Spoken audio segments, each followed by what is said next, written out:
live. Hello, hello, hello. Welcome to everyone tuning in.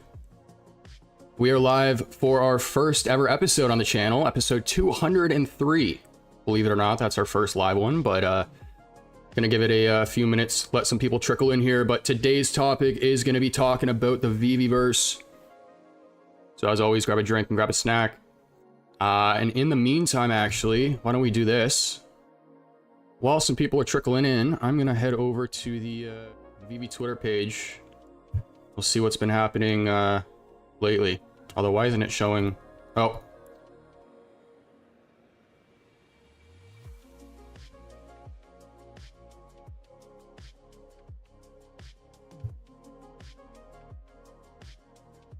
What's going on here? Oh, because that's my window capture. One sec, guys. Sorry.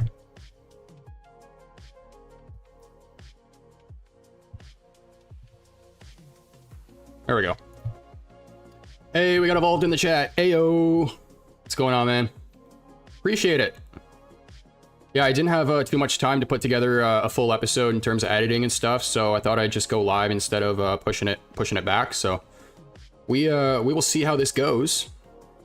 But yeah, we'll give it a couple more minutes, let some people trickle in. If you guys are here, let us know in the chat. But VeVe did post earlier today a level 100 spotlight, which is always good to see. Love seeing this stuff. And it's going to be 𝗖𝗵𝗵𝗏. So we are proud to recognize and celebrate the community members who have reached level 100.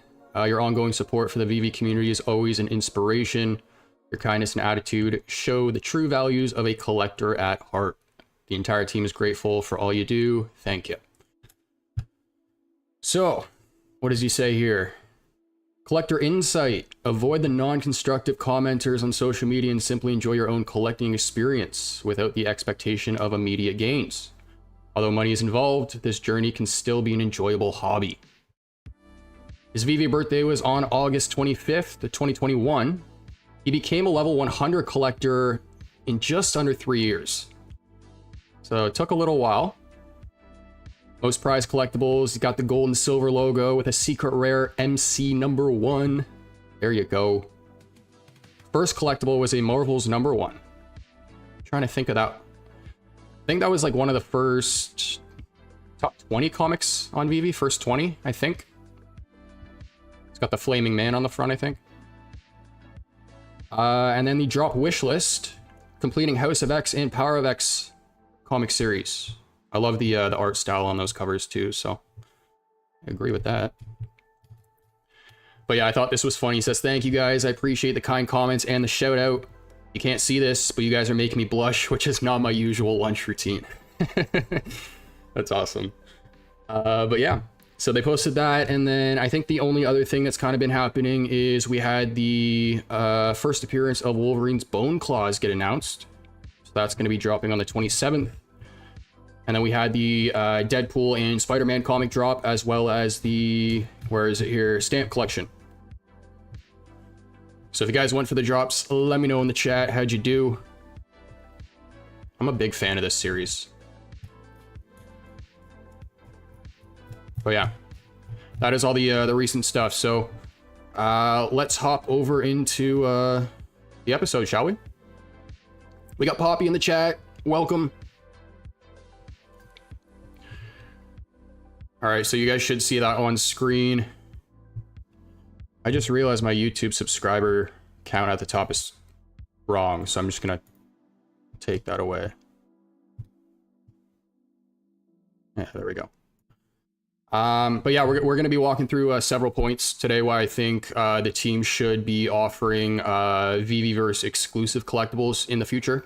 I think there's a range of benefits, and then I'm also going to kind of tie the topic to Fortnite, which is a topic that's been discussed recently. It's a game that a lot of people know. Even if you haven't played it, you probably have heard about it. And there's just a lot of things that they're doing right that I think a company like VeVe could implement in a way, kind of steal, copy, cheat, not have to reinvent the wheel, if that makes sense. So the first one is gamified experiences, which is kind of an obvious one, but it's the first one that comes to mind. And the thing specifically on Fortnite I want to relate this to is their battle pass. So the battle pass is something that Fortnite kind of made mainstream in the gaming space, to my knowledge, at least. But it's pretty much where somebody offers a game, or the base game, for free. So you don't have to pay for it. You can just download it, log in, and start playing. But then it has in-game upsells, and that battle pass is an in-game upsell. So in Fortnite's case, it's $10. I pay the $10, and now I have a series of challenges and quests that I need to complete in order to unlock pretty much exclusive rewards from Fortnite. This season is Marvel, so. But that's going to be one example here. I'm actually going to drag my screen from my right monitor over here.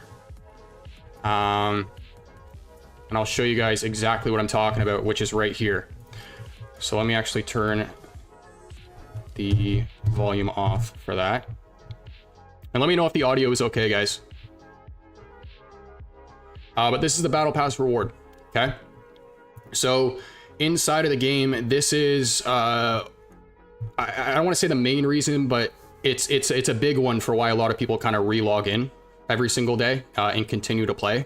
The other big reason is because they change the season every few months, which makes it a completely different game, but we'll talk about that later on. But right here, guys, you have 14 pages of things that I now need to complete, and it gives me something to do other than just logging in and trying to eliminate other players, right? Creates that gamified experience. And for somebody like me, I'd rather be doing that than the same thing over and over and over again.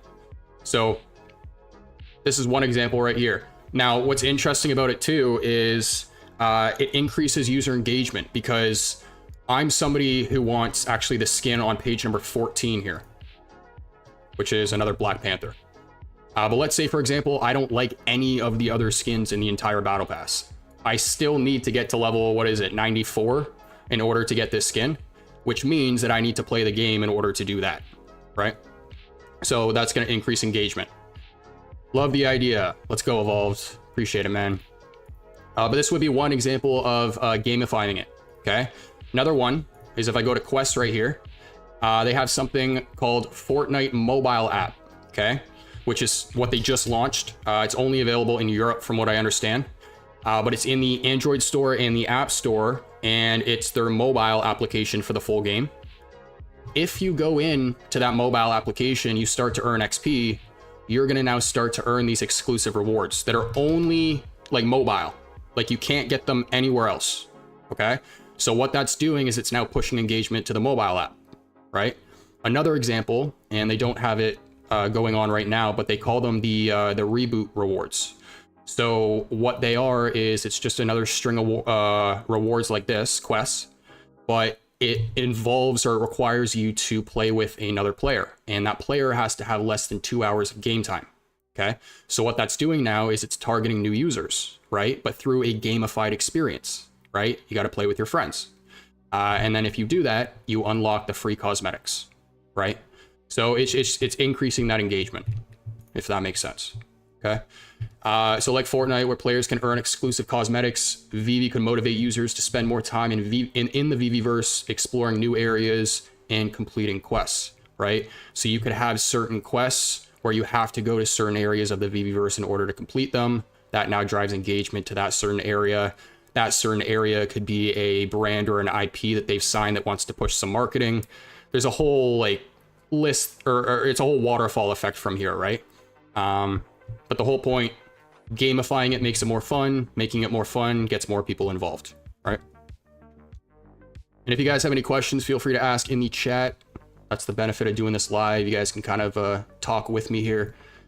But the second point is going to be community building now. So something that David has talked a lot about in the past. It's undeniable that they've built a strong community. And what comes from a strong community now, provided that you have a product that they're loyal about and they see value in, is word of mouth, right? It's social proof. So exclusive rewards can foster a strong community as users come together to strategize, share tips, and then celebrate their achievements. So one example of this is I actually hop into the game to try and get skins before Rob can. And then when I hop into a game with Rob, I'm wearing the skin that he has yet to get, right? To kind of rub it in his face a little bit. So it's just this thing that him and I kind of do back and forth, but it creates a sense of community, right? Another thing that I think of is the spaces that are already happening in X. When we have a virtual environment like the VeVe-verse, spaces like that are now going to move into the virtual environment, right? And then if you kind of combine the gamified experience with now the community building aspect, you can have quests that you're now live streaming in that space to the people who are watching. The people who are with you can, you know, participate in those quests. There's this whole kind of oh gosh, tongue twister, but participatory aspect to it now, right? So this community driven engagement can lead to more word of mouth promotion and organic growth. And for those that don't know, word of mouth is the most effective form of marketing. Okay. I always go back to Amazon here because Amazon, biggest company in the world, one of. Amazon is only where it is today because of the review system. It's the only reason, okay? Because you don't go on Amazon and buy a product that has no reviews or bad reviews, right? 9 times out of 10, it's got 4 or 5 star reviews. You're clicking on the reviews and you're reading what they are to see people's experience with the product, right? You're going through all that stuff. That's what that social proof does. If people have the positive experience, they tell other people about it, and that's what people buy into, right? So that's why word of mouth is so important there. You can also structure the quest so that the users need to get more people involved, which we already talked about a little bit as well in the first slide. That's what the reboot rally rewards are on Fortnite. Got to play with a player less than 2 hours in the game, and then you can start unlocking kind of those quests. So we got Chris in the chat. What's going on? We got Ed Feely, dude. We're talking about Fortnite here. I know you're a gamer. We got to get you on some streams, man. I'm getting more and more people involved there. We're starting to get a little group, little community over on Fortnite. So you got to join us. But yeah, guys, that's going to be the community building part of it. What do we got next here? We got broader appeal. So VeVe can attract a new demographic of gamers and collectors who may not have been interested in traditional NFTs. Yeah, I mean, I think back to, I mean, gosh, so many games here. Halo's a big one for me, but actually here, let me use a recent example. Dr. Profit just talked about this. He talked about how back when Marvel released their first season in Fortnite, which was like chapter 2, is a little while ago. He started collecting all the Marvel skins and all the DC skins, okay? He stopped doing that when he realized that they weren't NFTs, like you didn't actually own what you were buying, all right? AKA Epic Games can take your account away tomorrow and all the money you've spent on the platform is gone, right? You spent it, it's lost. He said that if they are NFTs and you have the true ownership, he would continue to do that, right? So that's a type of gamer who wouldn't necessarily look at a traditional NFT. Like, okay, so a traditional NFT, what I think of is OpenSea. 9 times out of 10, when you're looking at an NFT collection, you're going to an OpenSea collection with a page filled with 2D PNGs, right? Now, not all companies and projects are like this. We got VeVe, we got Cryptoys that has the 3D element, the AR aspect to them all. But what you want to do now is you take that 3D asset and plop it into a 3D environment, and you're hitting a different demographic, because you might not hit that gamer from before who goes, I don't really want to go onto the VeVe app and spin my collectible in 3D, or the vault isn't good enough, right? I can go into Fortnite and do what I want with Black Panther there. If you provide a larger virtual environment with stronger tools, you're now attracting those types of gamers. And then you add the gamified aspect on top of that, makes it even easier to bring them in, because you're like, okay, you got to complete XYZ quests in order to get, you know, said collectible, right? At the end of the day or end of the week. And then what you're doing there too is you're creating a fear of loss, because now I'm getting out of bed in the morning and I'm going, okay, if I don't go into the VeVe-verse today or this week, I'm now possibly missing out on something that isn't going to come back in the future, right? And as a collector, I don't want to miss out on that, right? So actually, as a matter of fact, going back to this whole battle pass thing, before I forget, this is the first time where Fortnite is offering a battle pass that isn't battle pass exclusive. What's going on to everyone in the chat, by the way, guys? I just don't want to lose my train of thought, so I'll say what's up to you guys in a sec, but I see y'all. But this is the first one that's not exclusive to the Battle Pass, meaning all of these skins you guys see on screen could possibly drop in the future again, okay? That was not the case before this Battle Pass. So anytime they released a Battle Pass and you saw a skin that you really, really wanted, you had to complete the Battle Pass or get it. Otherwise, you're not going to get it in the future. And I'm somebody who only recently started playing this game, but 4 months ago. I see skins like Gwen Stacy, right, Ghost Spider, that I really, really want. And it's a Battle Pass skin. I will never be able to get it, okay?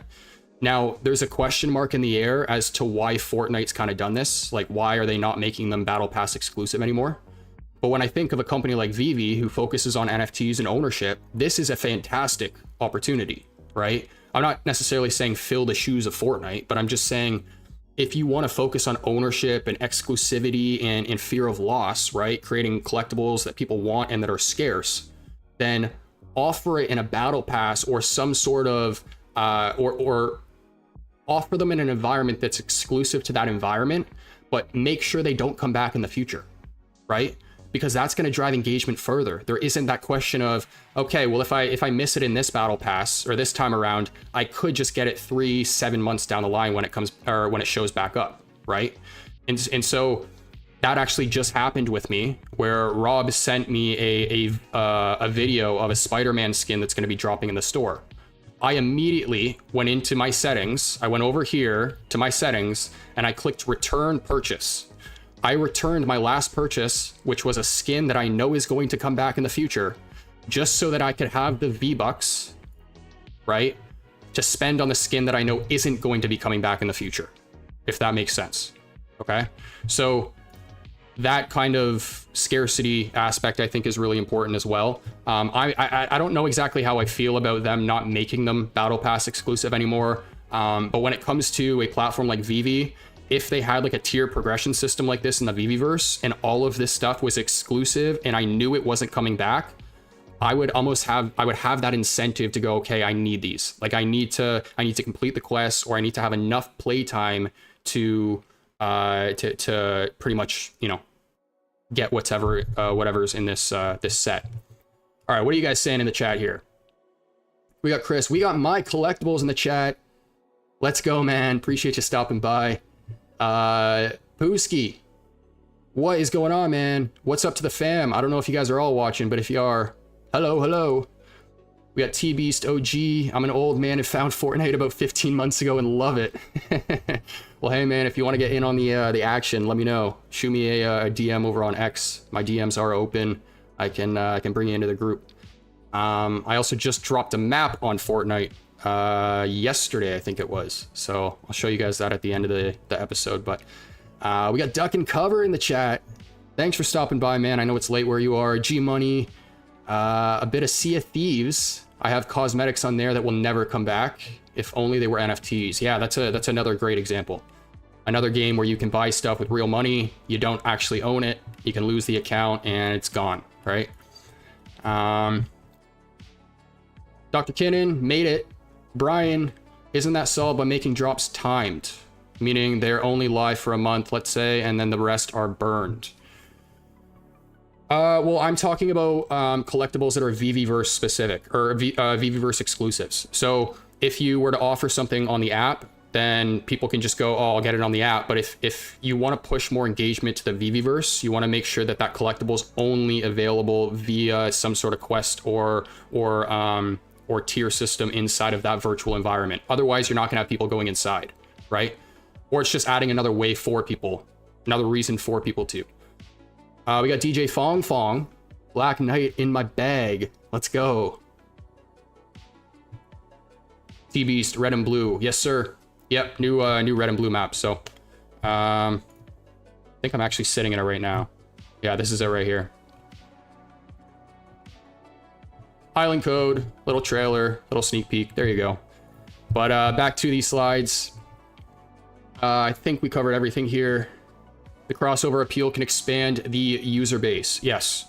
And the user base I'm talking about that you would specifically target here is kind of gamers, right? People who want that experience tied to the virtual asset more than just kind of spinning it in 3D right now.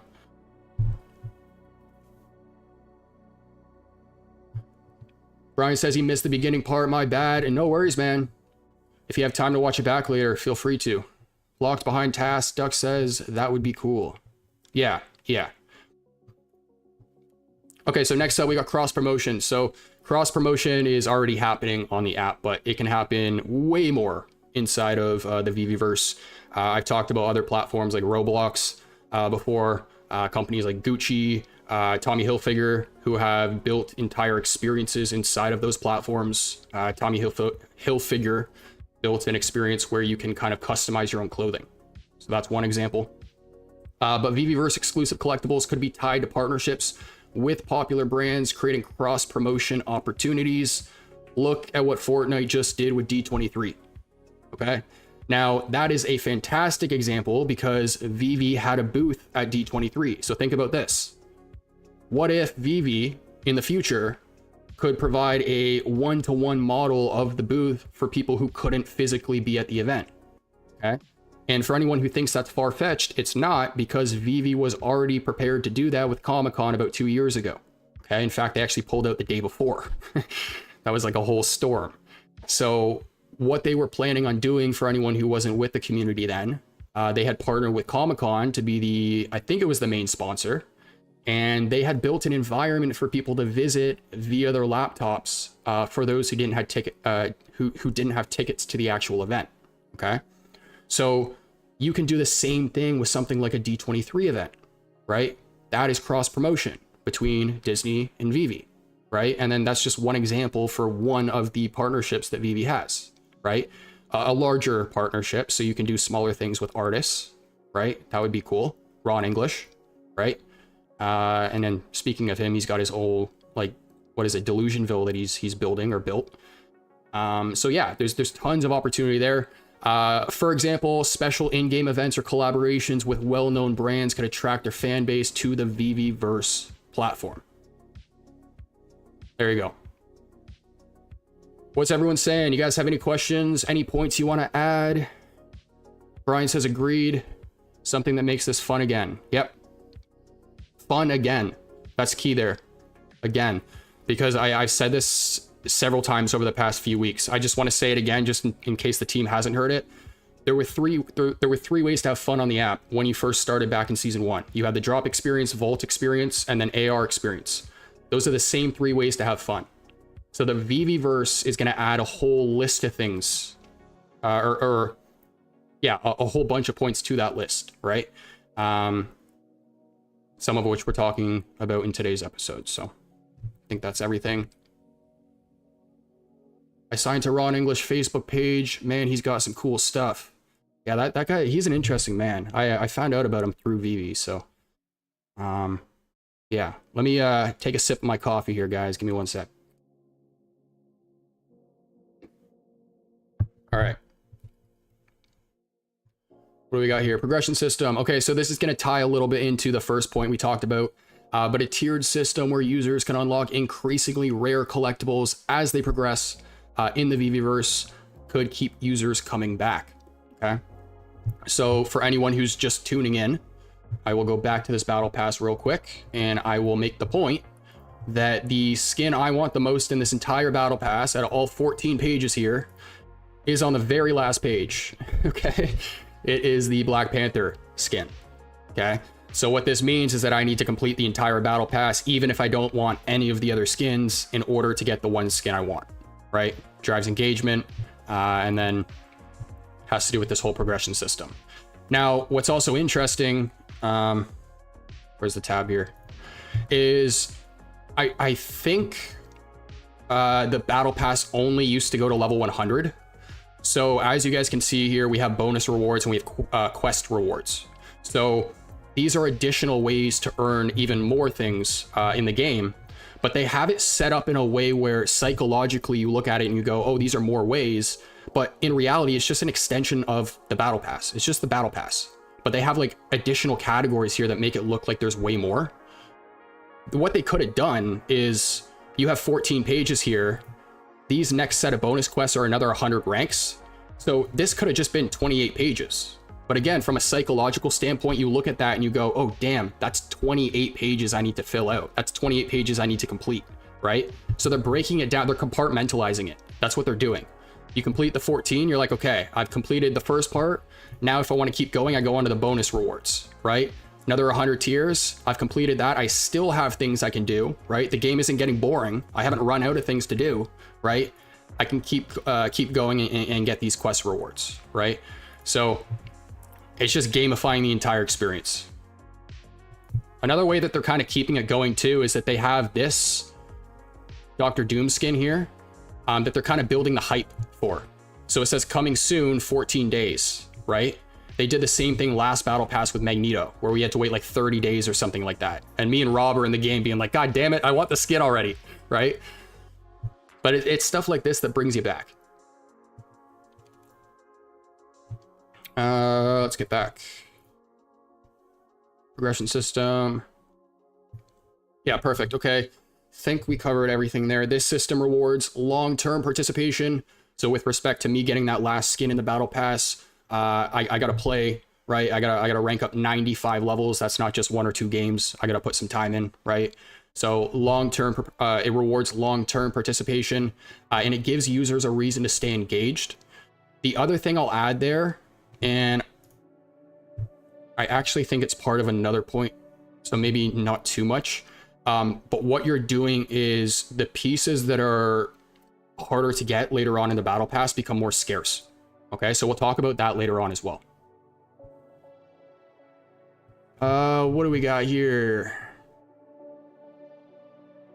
Dr. Cannon says perhaps drops that can be purchased with points earned by interacting in the VeVe-verse. Yes, so that's a great question. So we already have a tier, like a progression system and a ranking system over on the app. They can use that exact system already. It's just what you want to do is you want to implement how do I word this? You want to know that every 5 levels you earn something free, right? Or you get, you know, you get more MCP points that you can use towards unlocking that free cosmetic at the end of the month or week or whatever it is, right? It's not just the same thing every single time you level up, where you get that reward on your screen being like, hey, you go from level 65 to 66, whoopee, right? It's just, you want to be working towards more. The only thing I'll say to this though, is I understand that what I'm talking about involves a ton of upkeep. So it's extremely labor intensive. So this isn't something that I would expect from the team right away or like anytime soon. It's something where they would need to be in a position where their team is strong enough, it's large enough, where they can start something like this and then consistently and reliably provide it. Because you can't start it and go, hey, we're gonna give season rewards this season and then not do it next season. It's like when they turn the engine on, it's gotta keep running, right? So that's the only thing I would say about this, is it's very hard to kind of get it going. You gotta have the talent, and then, I mean, you gotta keep the talent. So the amount of upkeep in creating all the skins and the gliders, and then updating it in the system, and then all the new camos that they're dropping, and making sure that those camos match every single weapon in the game. Like you gotta build it into all of the existing cosmetics as well, right? So there's a lot that goes into it. A lot of overtime is worked in these types of spaces.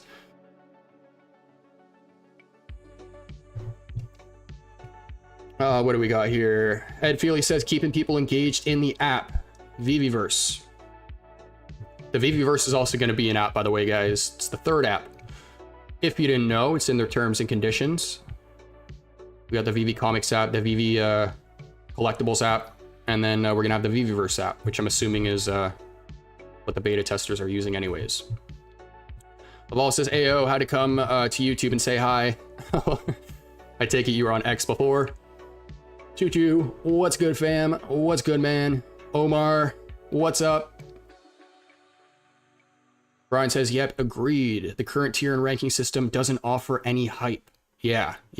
And the other thing too is that it's almost a little too complicated in a way. I mean, there's a bunch of different ways that you can earn XP in Fortnite, but I mean, I feel like there's like 100 different other ways that you can earn MCP points on VeVe.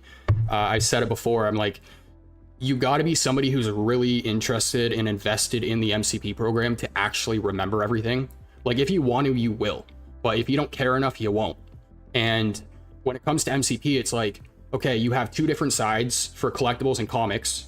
If you hold a certain rarity of a collectible, you might not qualify for the same amount of points for holding the duplicate, but it's not necessarily the case for like commons and uncommons on the comic side. There's a lot that goes into it. So I do think they need to simplify that side too.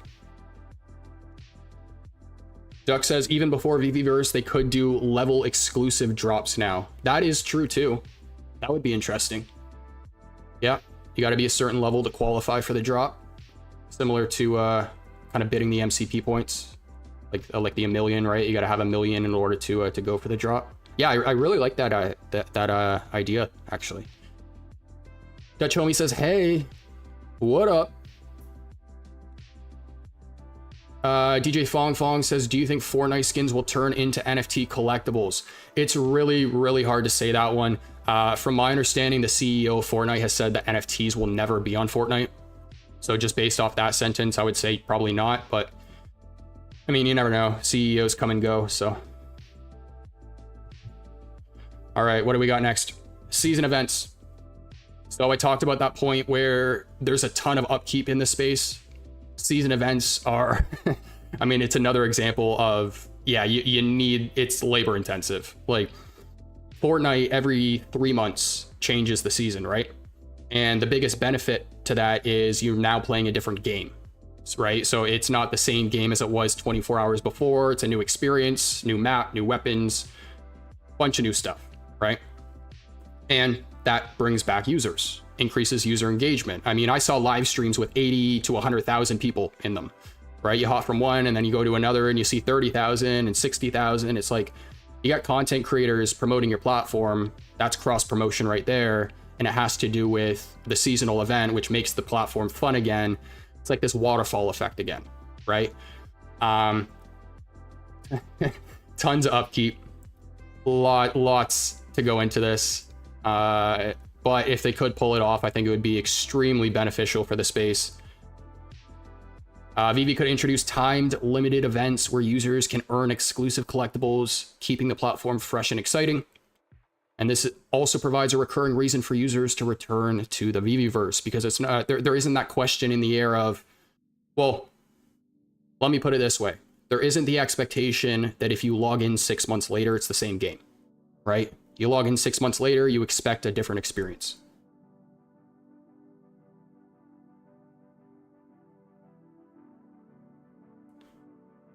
TJB said, he said it again about a week ago. He isn't just the CEO. Oh, I'm assuming you're talking about the no NFTs in Fortnite. Yeah, I don't know about that time that you're talking about, but I know he said it like several months back. But if he said it a few weeks ago, then that's a more recent example. I'll look into that. But gamers hating on NFTs makes zero sense to me. It's the education though. It's the knowledge behind them. That's the confusion. If people actually understood what NFTs are and what they could do for the gaming space, the gamers would be all for it. But the narrative behind NFTs being in games is so negative because of the studios. It's because of the gaming studios. It's not because of the players, to my knowledge at least. It just rubs off on the players. But you do have examples like GTA 6, which are going to be implementing crypto for sure. I would not be surprised if they implement NFTs in some way. But Bitcoin and Ethereum has been confirmed. You are going to be able to buy things inside of the game using the crypto. So that will be interesting.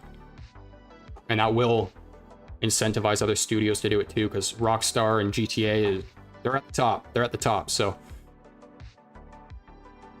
DJ says we need NFTs when buying a digital game to resell it after use, like the physical ones, no? We need NFTs when buying a digital game to resell it after use. Are you talking about if you buy something in a digital game, you own it? Like you have the right to sell it afterwards? Is that what you're talking about? Brian says, VVOG season rewards were animations given to previous items, 𝗵𝗼, the Ghost Trap, and 𝗖𝗵𝗵, etc. Even something like that in the VVVerse where each season items get upgrades / new abilities in the VeVe-verse. Yeah, that could be interesting too. That could certainly be interesting. I know that that does kind of... There's the concern where half kind of look at that and go, oh, well, I own the piece. You shouldn't have the right to kind of change it without my permission. But then you also have the other half who look at that and go, hell, go for it, right? Like, you had the Amelia Earhart and Cleopatra cards get updated when they dropped the Series 2 Rewind Collection. And that's because the first two in the first set were static. They didn't have animations. So they updated that with the second set that all of them had animations for. And to my knowledge, I think that's where that kind of topic or point got raised. But Fortnite is part of Epic, and Epic allows NFTs. They do. Epic is... That's a good point, actually. Here, why don't I do this? Let's open the Epic Game Store. I will show you guys. In my library, I have about 7 or 8 games downloaded that are NFT blockchain games. So this one right here, Night Run. Go to store page. I think it is. Yeah, blockchain NFT. It's a motorcycle game. I have yet to play it, but it looks interesting. Another one's... We got Metal Storm, which is a fighter pilot one. We have Citizen Conflict, 𝗖𝗵𝗵, Aviatrix. These are all blockchain games. And Wilder World is actually trending in the Epic Game Store right now. It's not released yet, but it's trending. So they do favor, I don't want to say favor, but they're allowing blockchain games in their store. Allowing them inside of Fortnite is a completely different thing, though. I wouldn't say it's off the table, though. Like I said, people come and go, so...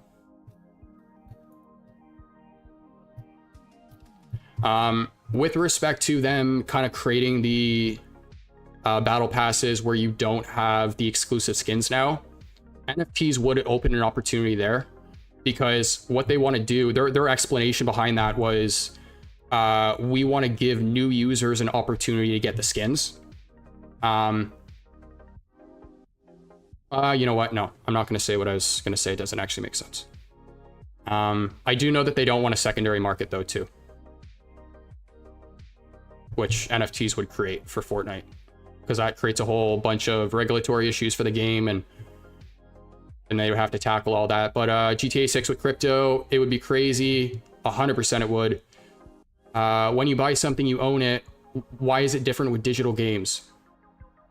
Well, what's funny about that question is it's now only kind of getting raised, right? Like, it's been in the industry, like the whole idea of owning your own assets has been in the industry for a little bit. It just never kind of gained traction. I mean, a good example, probably the best one is CSGO, right? Because it's not a new thing on that game for people to be spending thousands of dollars on a skin that you don't technically own.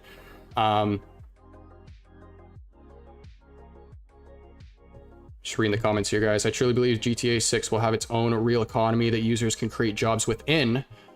True Web 3 is coming. Yeah. Yeah. That already kind of is happening in GTA 5 with the mod lobbies. You have people who will run the lobbies. You have people who run the Discords. You have people who create all the assets for these customized lobbies. They'll create like custom clothing and jewelry. I watched a video where some teenager was creating custom jewelry for rappers who were streaming the game, and he was making over $250,000 a month doing it. So it's kind of already happening, but yeah, GTA 6 is just going to make it, it's going to propel that stuff forward. Dr. Cannon, upgrading items can be a limited time crafting opportunity. Those who do not want to upgrade do not have to participate in the craft. Another great point. Another great point. I'm all for it, guys. Keep it coming. We got MC in the space as well, so you can bring this to the team. Another sip of coffee, one sec.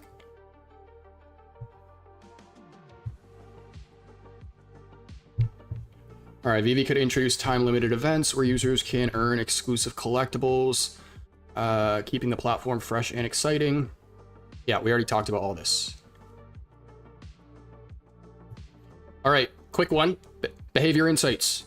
So the benefit to having the virtual environment where people are playing in real time and things are happening all the time in different time zones, 24/7, or at least that's the goal with our community. VeVe can pretty much track all this stuff, right? So by tracking which VeVe-verse exclusive collectibles are most sought after, VeVe can gather valuable data on user preferences. Okay, so let's say, for example, one of those exclusive VeVe-verse collectibles is in a specific area of the VeVe-verse, right? Or it's a specific brand, right? And VeVe sees that more people are working towards or trying to claim this collectible as opposed to all the other options, right? That is valuable information for the company, okay? Especially considering that it's in real time, right? So the data can inform future drops, partnerships, so they can use that data to inform their clients, right? Their IP, and potential partnerships to show, hey, we have, you know, this amount of user engagement on our already existing collectibles, right? And the partners that we work with. And then also platform updates, right? And all that stuff would lead to a more personalized user experience. Let's go. Thank you to everyone stopping by. We're experimenting a little bit today, by the way. First ever live episode. Episode 203. Never done a live episode, but I didn't have time to edit today, so I thought we'd just do it live instead of pushing it back. But how you guys enjoying it? If you guys are, make sure to hit the thumbs up button. But marketplace dynamics. Is this the last one? Yes. Oops. Marketplace dynamics. So we already have this kind of happening on the app because we have pieces like the 007 Aston Martin. We have the ticket. Only 7 of those, and of course, highly sought after. But the rarity and exclusivity of these collectibles could create dynamic marketplace conditions. So going back to the Black Panther piece I'm trying to get, the harder they are to get in the battle pass, the more sought after they will become because they're going to be more scarce, right? Less people have unlocked them, right? And so what's really interesting about this to me is I think back to my experience as a kid gaming. Okay, so listen to this. Okay, anyone who used to play Halo, you guys know what an inheritor is. An inheritor is the highest level you could get to in the game. Now, I have hundreds of hours playing that game. I'm not anywhere even close to an inheritor. Okay, when I hopped into a lobby and I came across one of these inheritors, which by the way was a rare sight, you did not see them often at all. When I came across one as a little kid, I was like a kid on Christmas. I'm sending them messages being like, can I be your friend, right? I'm seeing the skull in their mask that only inheritors can get. And it's that experience for me as a kid, right? But the reason why I have that reaction is because it's not oh, that guy got lucky on the drop or he just spent the money to get it in the market. The guy put time and effort in to get that piece. It's the only way you can get it, right? So if you add that time and that effort element in the VeVe-verse, where there's more than just oh, he either got it on drop or he has the money to get it, right? Pay to play in a way, or pay to collect, right? Then it creates that, oh my God, reaction. Oh my God, I'm in a space with somebody who only has 1 of 10 pieces, right? And they have 1 of 10 because they happen to get to this specific location in the environment and completed this set of quests first, before all of the thousands of other people who try to do it, right? So to me, that is such an interesting idea. There's more, like if I look at a 007 ticket, or I come across somebody who has an Aston Martin, I still have that reaction of, oh wow, right? Like you're 1 of 7 people who have one of those. But if there's even more requirements or boxes that you have to tick off, right, to get that scarce piece, the bigger the reaction you're going to get from other people. And then now we're talking about social proof again. So that person now goes and tells other people, right, and shares it with other people. And that experience is what sells it for other people to get on the platform. And it's this whole waterfall effect again. So certain items could become highly sought after, driving up their value and creating a vibrant trading ecosystem. I'm not saying that's not happening already, but you provide VeVe-verse exclusive collectibles and it's only going to make that happen even more. What do you guys think about that? Because yeah, when I came across those things in a game, I was freaking out, dude. The amount of time and effort you need to get to the final level in Halo is insane. And you know that that person's like grinded in order to get that. So I was running around my living room being like, oh my God, like I want that so badly. But yeah, that experience for other people inside the VeVe-verse, I think, is crucial.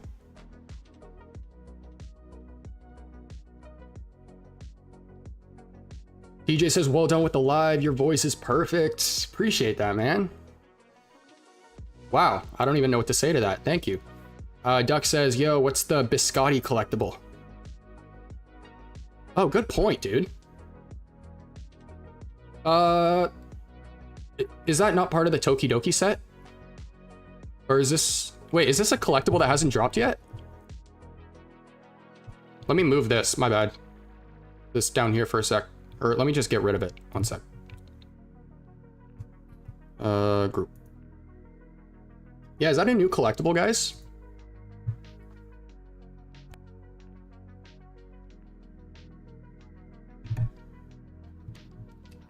We got Guri in the chat over on X. Hi from San Francisco. What is up? I love California. Visited San Francisco once in my day. I hear it's a little bit on the downhill, but when I was there, it was an awesome experience. I actually got to witness a bunch of walruses sink a boat at the pier. They just climbed on a boat and it sank. I think they were walrus. But I've never visited a city where it feels like you're in a roller coaster going up the roads. I will say that. Doug says, I got the same in Sea of Thieves. Sales I had that you had to hit Pirate Legend, then sink 500 skelly ships. Quite the flex. Yeah, 500 ships in that game is insane, dude. So it's like, yeah, if you come across anybody who has that, you know that they've had to go through that experience. They have experience sinking other ships, so you should probably sail away from them. But two, it's that time and that effort aspect involved again. So I have an Aston Martin, just the ultra rare though. Hey man, that's still an awesome collectible. That's still a rare collectible too. The ultra rare, the ultra rare is what, 500, right? 501 or something like that. That's still really rare. If any of you guys weren't with the platform when that dropped, that collectible actually got leaked like way beforehand. There was a video of the secret rare doing the spin with the gun shooting and everything in some random parking lot. Somebody in the company leaked it.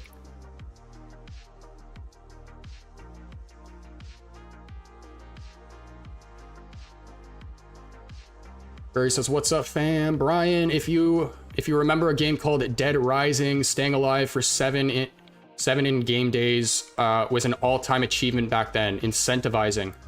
I do know the game you're talking about. I don't know about that achievement though. That's interesting.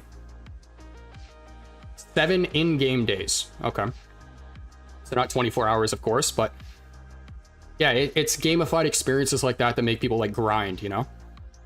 And I gotta say, like, going back to the 2 reasons I keep hopping on Fortnite, it's 1, the battle pass, because I don't want to miss out on this stuff. And then 2, it's a season, right? Now we have the Doctor Doom season, and the last battle pass, it was Fallout, right? So it's an entirely new experience. All right, guys. That's going to conclude all of the slides. But just to summarize what we walked through, gamified experiences, community building, VeVe could reach a broader appeal or more demographics by introducing the VeVe-verse exclusives. Cross-promotion, more of it. It's already happening, but progression system ties into our first point. Seasonal events, labor-intensive, but if they can pull it off, I feel like it's probably one of the best things a game can do nowadays. Don't do, by the way, MC, if you're still here, dude, don't do what Once Human just did. Once Human is a game they just released on, I think it's Ubisoft's new game. Is it Ubisoft? No, sorry, it's a small indie studio. But what they're doing with the game, and it completely discouraged me from playing now, is every 6 weeks they actually reset the game. So I'm like, what's the point of that? Like, I'm not gonna log in, work towards everything, and then in 6 weeks lose it all, right? So, yeah. What we're talking about in this live stream, guys, is the opposite of that. So, yeah, don't do that. But what's everyone saying? How'd you guys enjoy the episode? We're approaching an hour now, so I know most episodes are like 20 minutes, a little less than that, but...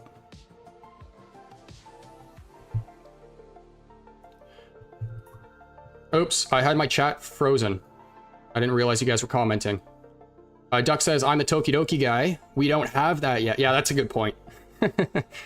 That's a good point. You definitely know what you're talking about when it comes to Tokidoki. Okay, cool. Well, there you go. This is a collectible we have yet to see. They're also showing number 23. So maybe it's a team member. But... California Love, say hello to DJ Hubert. Brian says, also hoping for badges and a leaderboard at some point with the VeVe-verse and in-app to flex. Completely agree. Yep. Yep. And in the Inheritor that I was talking about in Halo, right? Like the ranks, that's the badge I'm talking about. It's the Inheritor badge. You saw that and you were like, oh my lord, right? But yeah, the badges are awesome. We already have them in the app, but carrying that over to the VeVe-verse. If we have more users on VeVe, it could be crazy due to the scarcity. We could all be richer with only a few grails. Yeah, I mean, if you buy the right pieces, for sure. It's kind of hard to say where prices are going to go in the future, especially considering there's been a lot added to the platform since the last all-time highs, which definitely dilutes the market. But Brian says, got to bounce, but really like the live. Great work. Appreciate that, man. Thank you so much for stopping by. Make sure to hit the like if you didn't already, and yeah, we'll catch you in the next one. DJ Fong says, some great ideas for VeVe-verse CEO in this live. Appreciate that. Duck says, a lot of fun, man. Mr. Planet Prophet got the thumbs up. Dr. Kinnan, great live. Appreciate all you guys. All right, well, I'm gonna wrap things up then. If you guys don't have any other questions for me, I am going to say bye, and we will see you in the next one. But that's gonna conclude today's episode 203. If you guys are just tuning in, you can watch it back. And yeah, we talked about, I think it was 7 different ways. 1, 2, 3, 4, 5, 6, 7, 8. 8 different ways that I think, or 8 different reasons why I think VeVe-verse exclusive collectibles would be beneficial for the platform. So we got Steve Fredlander in the chat. I don't know if I'm saying your last name right, dude. I hope I am, but thank you so much for stopping by, man. And yeah, guys, that concludes today's episode. So if you guys enjoyed, make sure to like and subscribe, share the episode and the live. That helps a small channel like ours tremendously. And as for our next one, I'll catch you guys then. Later.